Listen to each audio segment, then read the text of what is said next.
Computer block here in Orlando at the American Heart Association annual meeting for On the Scene. And with me is Maggie Redfield from Mayo. Maggie has reported on a study using nitrates in heart failure. So Maggie, I'm going to let you talk about what you did in your study to start with, and then the findings, which are sort of intriguing. Thank you. This was a study called the NEAT study, Nitrates' Effect on Activity Tolerance. Simply what we did was see if long-acting nitrates, isosorbide mononitrate, made patients with heart failure and preserved ejection fraction more active. It was a crossover study. Patients got nitrate or placebo, were up-titrated on the drug, and then crossed over to the other drug. The primary endpoint was activity tolerance as assessed by patient-worn accelerometers, and we found out whether nitrates made the patients more active during the day. Okay, so let me interrupt and ask a question. Forgive me for interrupting, but it sounds as though, we know nitrates are good for you, quote unquote, if you have heart failure.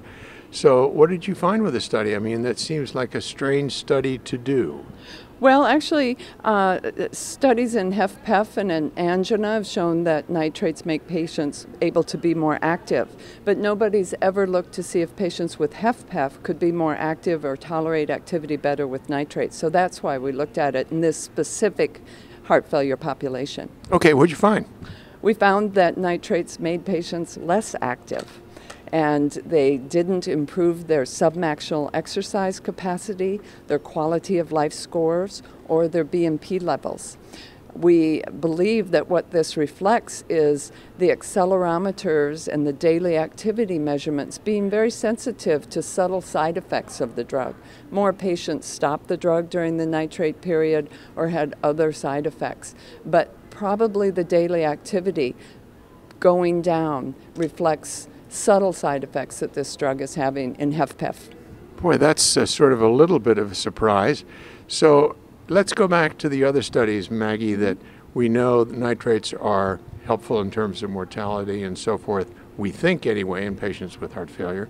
Is that no longer true? I mean, what's the clinical takeaway from this trial? You have to remember, this is heart failure with preserved ejection fraction, and things that have been shown to help in heart failure and reduced ejection fraction often don't work the same in these patients. So that's why it was so important to look at it. The second important point is we were just looking at their short-term symptom relief effects. This wasn't a long-term study of remodeling or outcomes. So just looking, do these make patients feel better? And they didn't.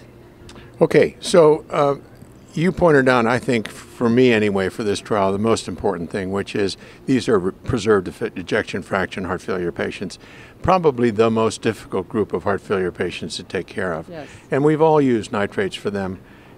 We don't really know, do we, whether or not it helps them long term because they're such a selected group. And so for now, nitrates are a little bit on the shelf for this group? In my practice, they are, yes. All right, there you have it, a good clinical pearl. Thank you, Maggie. Thank you.